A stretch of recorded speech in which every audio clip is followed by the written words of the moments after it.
আসসালামু আলাইকুম, স্বাগত জানাচ্ছি আরটিভি সকালের সংবাদে। আপনাদের সাথে আছি আমি পারভিন মিতু। জাতীয় নির্বাচনকে সামনে রেখে জামায়াতের কর্মকাণ্ডে দুরভিসন্ধিমূলক বলছেন বিএনপি নেতারা। একদিকে পিআর পদ্ধতিতে নির্বাচনের দাবিতে আন্দোলন, অন্যদিকে ৩০০ আসনের প্রার্থী ঘোষণার মাধ্যমে জামায়াত দেশে একটি অরাজক পরিস্থিতি তৈরি করতে চায় বলে মনে করেন তারা। রুদ্র রফিকের রিপোর্ট। ছাত্র জনতার গণ অভ্যুত্থানের পর রাষ্ট্র সংস্কারের উদ্যোগ নেয় অন্তর্বর্তী সরকার। একে একে গঠন করা হয় ১১টি সংস্কার কমিশন। বিএনপি সহ বেশিরভাগ রাজনৈতিক দল যেসব সংস্কার এখনই করা সম্ভব সেগুলো দ্রুত শেষ করে জাতীয় নির্বাচনের তাগিদ দিতে থাকে। সংস্কার তো continuous process, we hope that আমরা সেটার দিকে যাব। অন্তর্বর্তী সরকার দায়িত্ব নেয়ার ১১ মাসের মাথায় নির্বাচন পদ্ধতি নিয়ে নতুন বিতর্ক শুরু হয়। বাংলাদেশ জামায়াত ইসলামী আগামী জাতীয় নির্বাচন পিআর বা সংখ্যানুপাতিক পদ্ধতিতে অনুষ্ঠিত হওয়ার দাবি জানায়। পরবর্তীতে তাদের সাথে যোগ দেয় আরও কিছু ধর্মভিত্তিক রাজনৈতিক দল। পিআর পদ্ধতি নিয়ে ঐকমত্য কমিশনে আলোচনা চলাকালীন সময়ে রাজপথে আন্দোলন শুরু করে তারা। দেশের বর্তমান পরিস্থিতিতে পিআর পদ্ধতিতে নির্বাচনের কোনো বাস্তবতা নেই বলে মনে করেন বিএনপির স্থায়ী কমিটির সদস্য ইকবাল হাসান মাহমুদ টুকু। মানুষ ওই যে মেম্বারকে নির্বাচন করে সেই মেম্বারকে দেখতে চায়, বাড়িঘর দেখতে চায়। যে চেয়ারম্যান করে তার চেয়ারম্যানকে দেখতে চায়, সে চেয়ারম্যান বাড়িতে যাইতে পারবে কিনা, বিচারটা দিতে পারবে কিনা। আবার যে এমপি হয় তারও বাড়ি দেখতে চায়, অচেনার লোককে দেখতে চায় না। এবং বাংলাদেশের মানুষও এটা চায় না, বোঝে না। এটা নিয়ে আমি মনে করি যে তারা নিরর্থক একটা দেশের মধ্যে একটা অরাজকতা সৃষ্টি করার জন্য এগুলো নিয়ে কথাবার্তা করছে। বিএনপির আরেক জ্যেষ্ঠ নেতা ডক্টর খন্দকার মোশাররফ হোসেন বলছেন, পিআরের দাবির পেছনে ধর্মভিত্তিক কিছু রাজনৈতিক দলের ভিন্ন উদ্দেশ্য রয়েছে। একদিকে জামাতে ইসলাম তাদের প্রার্থী ঘোষণা করে দিয়ে দিচ্ছে, আবার অন্যদিকে বলছে পিআর না হলে নির্বাচনে অংশগ্রহণ করবে না। এটা স্ববিরোধী। আমরা মনে করি যে তারা কোনো অন্য উদ্দেশ্যে এই বিষয়টা নিয়ে এখনও মাঠে কথাবার্তা বলছে। জাতীয় নির্বাচনের তফসিল ঘোষণার পর এসব দাবি দেওয়া আর টিকবে না বলে মনে করেন বিএনপির স্থায়ী কমিটির এই সদস্য। নির্বাচন কমিশন শিডিউল ঘোষণা করে দেবে, এগুলো কিছু থাকবে না। রুদ্র রফিক, আরটিভি, ঢাকা। কয়েক মাস ধরে ঊর্ধ্বমুখী থাকা সবজির দাম টানা বৃষ্টির কারণে আরও বেড়েছে। বৃষ্টির কারণে সবজির সরবরাহেও ঘাটতি তৈরি হয়। এতে গত সপ্তাহে প্রায় সব ধরনের সবজির দাম কেজিতে 20 থেকে 30 টাকা বেড়ে যায়। সপ্তাহ শেষে সেই দাম কিছুটা কমেছে। তবে সার্বিকভাবে সবজির বাজার চড়া। বেশি দামে সবজি কিনতে গিয়ে অস্বস্তির কথা জানিয়েছেন সাধারণ মানুষ। স্থিতিশীল রয়েছে চাল, ডাল, মুরগি ও ডিমের দাম। এছাড়া তেল 2 থেকে 3 টাকা বাড়তি দামে বিক্রির অভিযোগ ক্রেতাদের।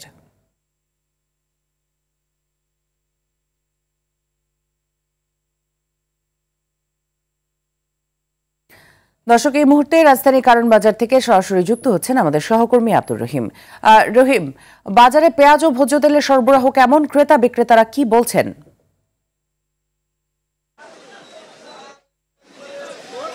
মিতু, ধন্যবাদ।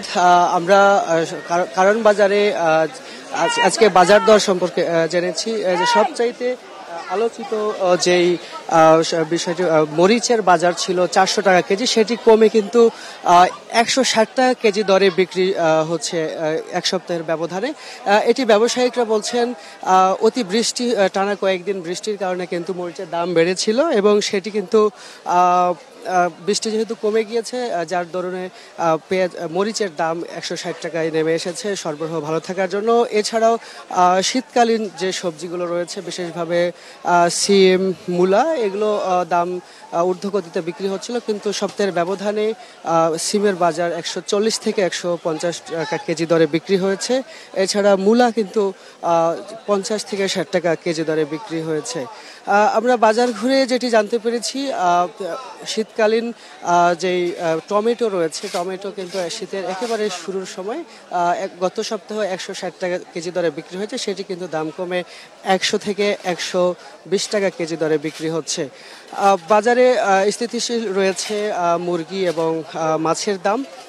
এছাড়া সবচাইতে গত সপ্তাহে আলোচিত যে বিষয়টি ছিল তেলের দাম, সে তেলের দাম কিন্তু 1 থেকে 2 টাকা বৃদ্ধি পেয়ে 190 থেকে 91 টাকা লিটার বিক্রি হচ্ছে। আমরা বাজার ঘুরে আরও যেটি জানতে পেরেছি, পটল 80 টাকা, বেগুন 80 টাকা, এছাড়াও কিন্তু গাজর 130 থেকে 140 টাকা কেজি দরে বিক্রি হচ্ছে। তো এই ছিল আমার কাছে কারণ বাজার থেকে বাজার দরের সর্বশেষ। মিতু, অসংখ্য ধন্যবাদ আপনাকে আমাদের সাথে যুক্ত হবার জন্য। এদিকে দিনাজপুরের হিলিতে 20 টাকা কমে 140 টাকা কেজি দরে বিক্রি হচ্ছে কাঁচামরিচ। স্থলবন্দরে চলতি অর্থ বছরে জুলাই মাস থেকে এ পর্যন্ত ভারত থেকে 680 ট্রাকে আমদানি হয়েছে 5200 মেট্রিক টন কাঁচামরিচ। এদিকে আমদানি ফলে সরবরাহ বৃদ্ধির কারণে কমেছে দাম বলছেন ব্যবসায়ীরা। দাম কমাতে কিছুটা স্বস্তি ফিরেছে সাধারণ ক্রেতাদের মাঝে।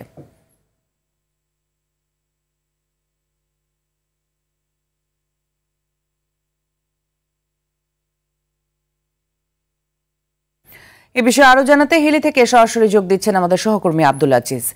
আজিজ, কাঁচামরিচ সহ বিভিন্ন পণ্যের বিষয়ে বিস্তারিত জানাবেন।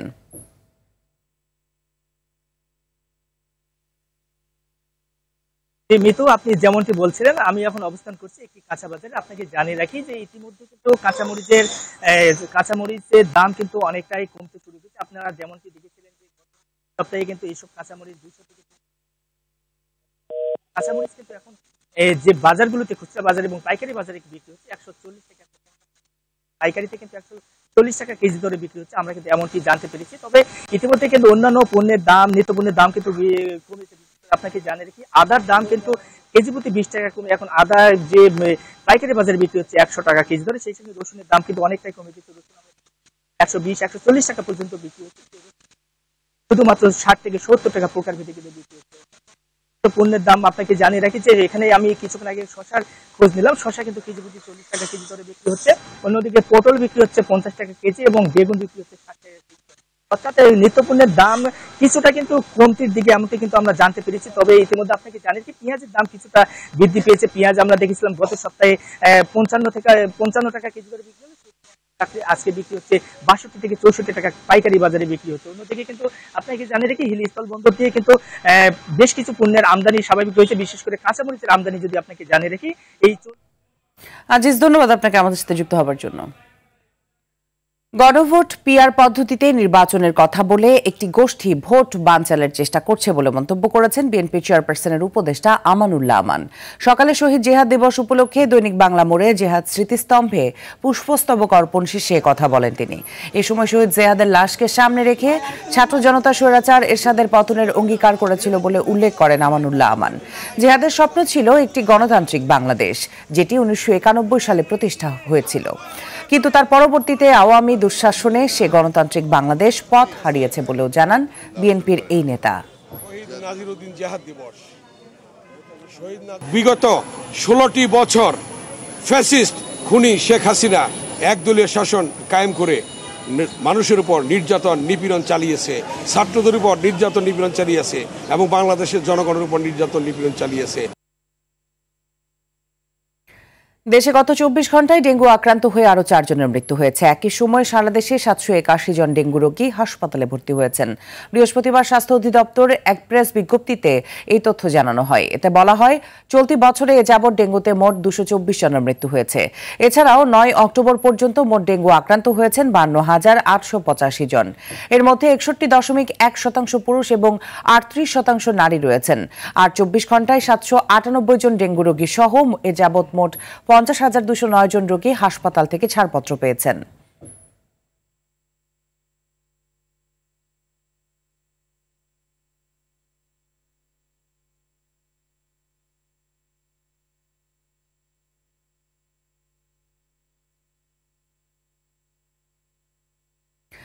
দর্শক, এই মুহূর্তে ডেঙ্গু নিয়ে বিস্তারিত জানাতে মহাখালী ডিএনসিসি হাসপাতাল থেকে সরাসরি যুক্ত হচ্ছেন আমাদের সহকর্মী রাকিব হাসান। রাকিব, ডেঙ্গু নিয়ে চিকিৎসকরা কি বলছেন?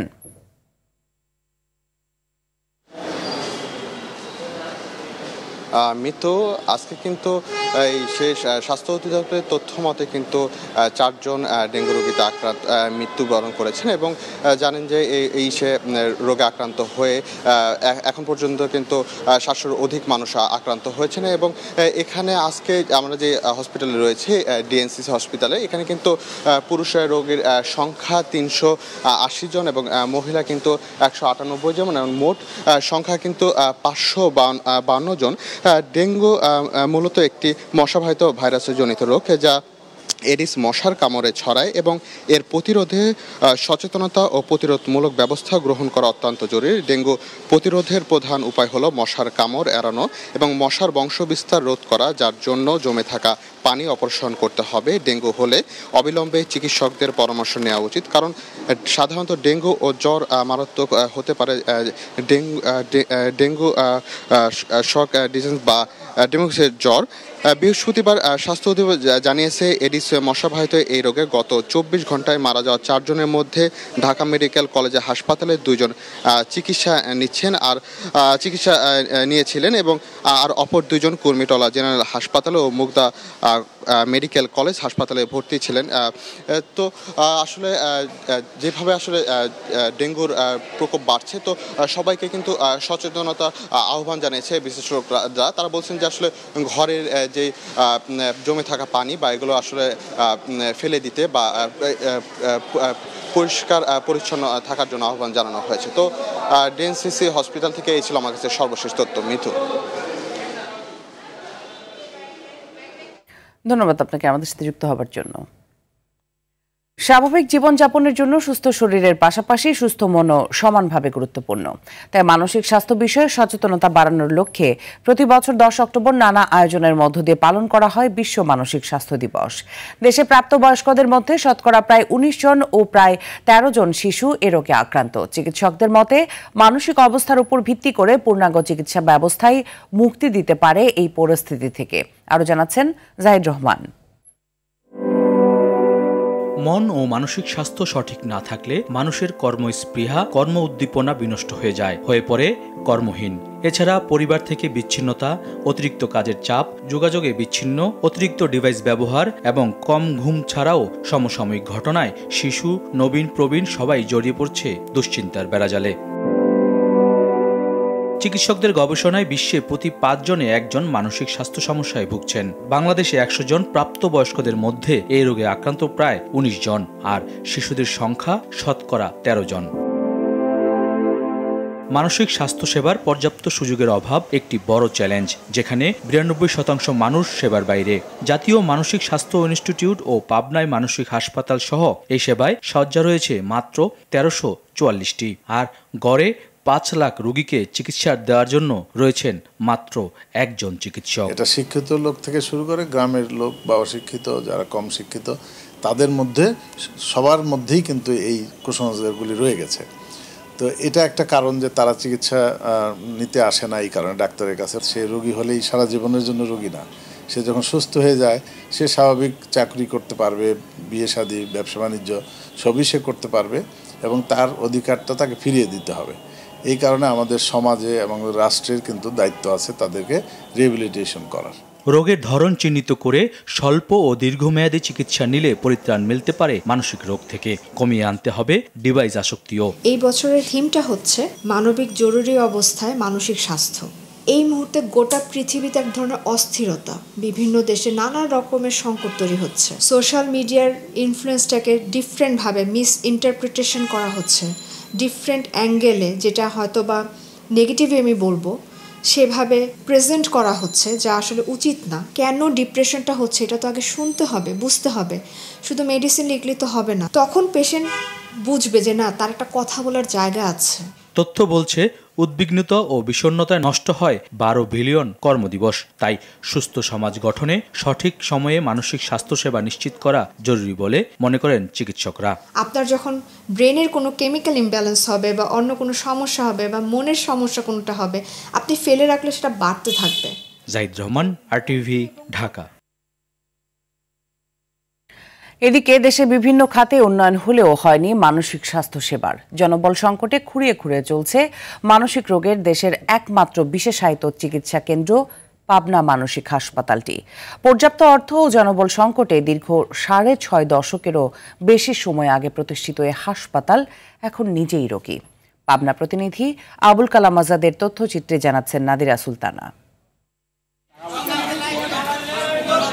১৯৫৭ সালে পাবনার তৎকালীন সিভিল সার্জন শহরের শীতলাই জমিদার বাড়িতে মানসিক রোগীদের চিকিৎসার জন্য হাসপাতালটি প্রতিষ্ঠা করেন। ২ বছর পর শহরের হেমায়েতপুরে স্থানান্তর ও ৫০০ শয্যায় উন্নীত করা হয় হাসপাতালটি।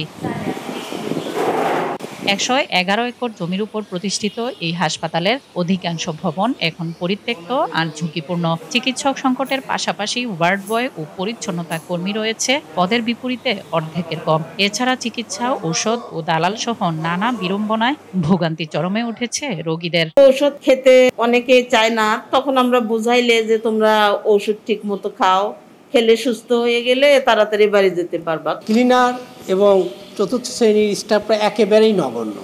তাদের দিয়ে যেগুলো আমরা আনুষঙ্গিক কাজগুলো করাবো এগুলো আমরা করাতেই পারছি না। এদিকে সুস্থ হওয়ার ১০ থেকে ১৫ বছর পরও ভুল ঠিকানার কারণে অনেক রোগী বাড়ি ফিরতে পারছেন না। এছাড়া হাসপাতালটির আধুনিকায়নে মেঘা প্রকল্প অনুমোদন হলে ১২০০ শয্যার অত্যাধুনিক প্রযুক্তির হাসপাতাল নির্মাণ হবে বলছেন এই কর্মকর্তা।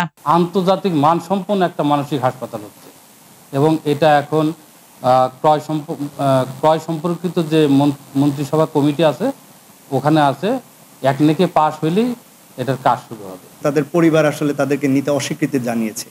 আমরা চাই যে আসলে এরকম যেন না হয়, এ ব্যাপারে সংশ্লিষ্ট সবাই যেন উদ্যোগী হয়। মানসিক রোগীদের উচ্চমাত্রার ওষুধ সেবনের কারণে উন্নত মানের খাদ্য প্রয়োজন, তাই খাবারে বরাদ্দ বাড়ানোর পাশাপাশি জনবল ও অন্যান্য সংকট সমাধানে দ্রুত ব্যবস্থা নেওয়ার দাবি সংশ্লিষ্ট সবার। ওরা দুই চোখ দিয়ে দেখতে পারে, বলতে পারে না, হাসতে পারে, বোবা লোকে গাইতে পারে না। নাদিরা সুলতানা, RTV। রাজধানী পুরান ঢাকার বাংলা বাজার থেকে জাতীয় শিক্ষাক্রম ও পাঠ্যপুস্তক বোর্ড NCTB অনুমোদিত পাঠ্য বইয়ের নকল ছাপাখানার সন্ধান পেয়েছে পুলিশ। অবৈধ এই ছাপাখানা থেকে চক্রের ৬ সদস্যকে আটক করা হয়েছে। বৃহস্পতিবার রাতে পুরান ঢাকার সূত্রাপুরে ডালপট্রি মোড়ের হেমন্ত দাস রোড এলাকার একটি বাইন্ডিং কারখানা থেকে HSCর বোর্ড বই জব্দ করা হয়। এরপর তথ্য নিয়ে পাটুয়াটুলির চশমার গলির পেছনের মিম প্রেসে অভিযান চালিয়ে আরও ৫ জনকে জিজ্ঞাসাবাদের জন্য আটক করে। আটককৃতদের আজ মোবাইল কোর্টের অধীনে ডিএমপির স্পেশাল ম্যাজিস্ট্রেটের কাছে উপস্থাপন করার কথা জানালেও ক্যামেরার সামনে কথা বলেনি সূত্রাপুর থানার ভারপ্রাপ্ত কর্মকর্তা সাইফুল ইসলাম।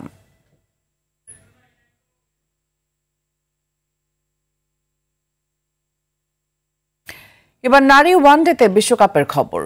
নারী ওয়ানডে বিশ্বকাপে নিজেদের তৃতীয় ম্যাচে আজ নিউজিল্যান্ডের বিপক্ষে মাঠে নামবে বাংলাদেশ। ভারতের গুয়াহাটিতে ম্যাচটি শুরু হবে বাংলাদেশ সময় বেলা 3:30টায়। আসরের প্রথম ম্যাচে জয় পেলেও পরের ম্যাচে ইংল্যান্ডের কাছে হারে টাইগ্রেসরা। লক্ষ্য কিউইদের হারিয়ে পয়েন্ট তালিকায় অবস্থান ভালো করা। বিস্তারিত রাফি আমিনের রিপোর্টে। নারী ওয়ানডে বিশ্বকাপে দারুণ ছন্দেই আছে বাংলাদেশ। পাকিস্তান ম্যাচে দুর্দান্ত জয়ের পর ইংল্যান্ডকেও কাঁপিয়ে দিয়েছিল টাইগ্রেসরা, তবে জয়টা ফসকে যায় হাত থেকে। ইংলিশ বধের সুযোগ হাতছাড়া হলেও আক্ষেপটা পূরণের সুযোগ আছে এখনো। গুয়াহাটিতে নিউজিল্যান্ডের বিপক্ষে খেলতে নামার আগে সেই লক্ষ্যই ঠিক করেছে সারওয়ার ইমরানের দল। স্পেসিফিক ভাবে আসলে কাউকে নিয়ে আমরা করি না, আমরা অ্যাজ এ টিম আসলে কিভাবে ভালো করব, ওদের এগেইনস্টে কিভাবে আমরা ভালো বোলিং করব, ভালো ব্যাটিং করব, আমরা সেটা নিয়েই প্ল্যান করছি। আমাদের তো অবশ্যই একটা টিম প্ল্যান আছে, আমরা সেই টিম প্ল্যান অনুযায়ী আমরা আগানোর চেষ্টা করছি। নিউজিল্যান্ডের বিপক্ষে বাংলাদেশের অতীতটা মনে না রাখার মতোই। এখনো পর্যন্ত খেলা 4 ম্যাচের 4টিতেই জয় পেয়েছে কিউইরা। সেই অধরা কাঙ্ক্ষিত জয়েই এবার নজর নাহিদা জ্যোতিদের। ওয়ার্ল্ড কাপের প্রত্যেকটা ম্যাচে এখানে চ্যালেঞ্জিং, এখানে আসলে ইজি বলে কোনো কিছু নাই। সো আপনাকে সবসময় এই টাফ সিচুয়েশনেই পার করতে হবে, কারণ কোনো টিমই আপনাকে ইজিভাবে দিবে না। সো আমরা সেটার জন্য প্রিপেয়ার হচ্ছি। আমরা আশা করছি যে আমরা গতকাল যেভাবে খেলেছি আমরা যদি এর থেকে একটু বেটার খেলতে পারি, আমার কাছে মনে হয় যে ভালো কিছুই হবে। এদিকে ইংল্যান্ডের বিপক্ষে মারুফা আক্তার ইনজুরিতে পড়ায় চিন্তা বাড়ে দলের। তবে নাহিদা জানালেন স্বস্তির খবর, মারুফা এখন সুস্থ আছে, ফিট আছে, আগামীকাল ম্যাচের জন্য রেডি আছে। বিশ্বকাপে 2 ম্যাচে 1 জয় নিয়ে তালিকার 4-এ আছে টাইগ্রেসরা। সমান পয়েন্টে রান রেটে পিছিয়ে থাকায় 5-এ আছে দক্ষিণ আফ্রিকা। এদিকে 2 ম্যাচ খেলে এখনো জয়হীন নিউজিল্যান্ড। রাফি আমিন, RTV। আশ্বিন মাসেই উত্তরের জেলা কুড়িগ্রামে পড়ছে ঘন কুয়াশা। গেল সপ্তাহের বৃষ্টির পর গত 3 দিন থেকে সকালে কুয়াশা পড়তে শুরু করেছে।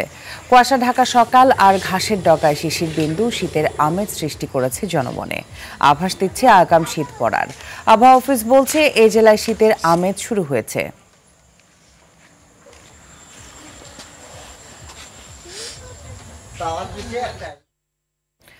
মা ইলিশ রক্ষায় দেশের বিভিন্ন স্থানে অভিযান চালাচ্ছে প্রশাসন। ঝালকাঠিতে সুগন্ধা নদীতে অভিযান চালিয়ে 10,000 মিটার কারেন্ট জাল ও 22 কেজি মা ইলিশ জব্দ করা হয়েছে। এ সময় 3 জেলেকে আটক করা হয়েছে। একদিনে 10টি অভিযানে এই জাল ও ইলিশ জব্দ করে মৎস্য বিভাগ। ইলিশ প্রজনন মৌসুমে মা ইলিশ রক্ষায় শরীয়তপুরের ভেদরগঞ্জে অভিযান চালিয়ে 1 লাখ মিটার অবৈধ কারেন্ট জাল জব্দ করে তা পুড়িয়ে ধ্বংস করা হয়েছে। উপজেলা মৎস্য বিভাগ ও নৌপুলিশ যৌথ অভিযান পরিচালনা করে এসব জাল জব্দ করে।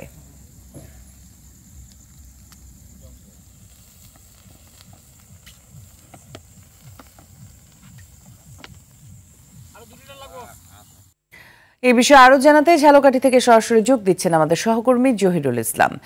জহির, নতুন করে অভিযানের বিষয়ে বিস্তারিত জানাবেন।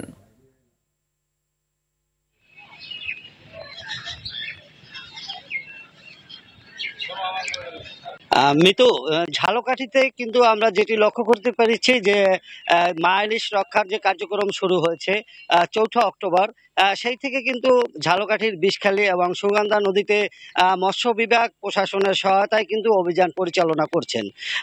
আমরা যেটি লক্ষ্য করতে পারছি যে প্রতিদিন 4টি উপজেলার কিন্তু 4টি টিম দুভাগে 8টি টিম তারা কিন্তু এই মৎস্য যে নিধন সেটা রক্ষার জন্য তারা অভিযান পরিচালনা করছেন। ইতিমধ্যে আমাদেরকে জানিয়েছেন মৎস্য বিভাগ যে ঝালকাঠিতে যে নিবন্ধিত জেলে আছে 3700 জেলেকে 25 কেজি করে চাল দেওয়া হয়েছে।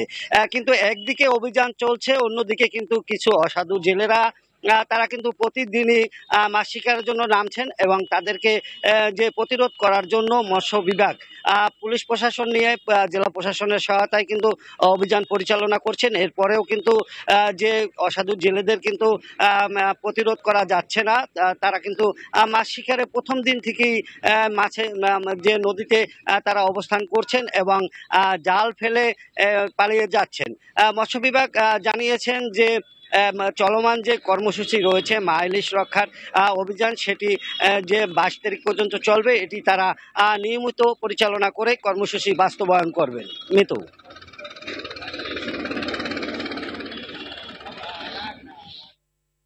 ধন্যবাদ আপনাকে। লক্ষ্মীপুরে মা মেয়েকে গলা কেটে হত্যা করে 30 ভরি স্বর্ণালঙ্কার লুটের ঘটনা ঘটেছে। বৃহস্পতিবার রাত 10টার দিকে উপজেলার চণ্ডীপুর ইউনিয়নের মঙ্গলবাড়িতে এই ঘটনা ঘটে।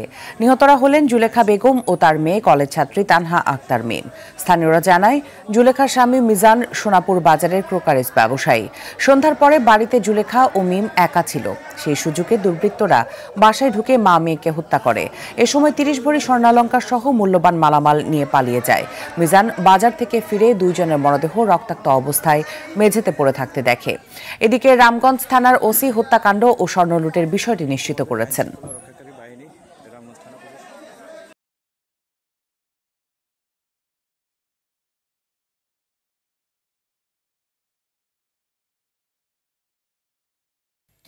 আবারও খেলার খবরে ফুটবল প্রসঙ্গ। নারী অনূর্ধ্ব 17 এশিয়ান কাপ বাছাই খেলতে যাওয়ার আগে আরব আমিরাতকে 3-0 গোলে হারালো Bangladesh. UAE football association ground একে এদিন প্রথমার্ধেই 2 গোলের লিড নেয় আলপিয়া আক্তার সুরভিরা। এরপর দ্বিতীয়ার্ধে আরও একটি গোলের দেখা পায় মেয়েরা। এর আগে সিরিয়ার বিপক্ষেও 2-0 গোলে জেতে বাংলাদেশ। দেশটিতে 5 দিনের অনুশীলন ক্যাম্পে 2টি প্রীতি ম্যাচ জয়ের আত্মবিশ্বাস নিয়ে কাল জর্ডান যাবে সাইফুল বাড়ির দ্বিতীয় শিষ্যরা, যেখানে এএফসি নারী অনূর্ধ্ব 17 এশিয়ান কাপ বাছাই পর্বে অংশ নেবে লাল সবুজের প্রতিনিধিরা।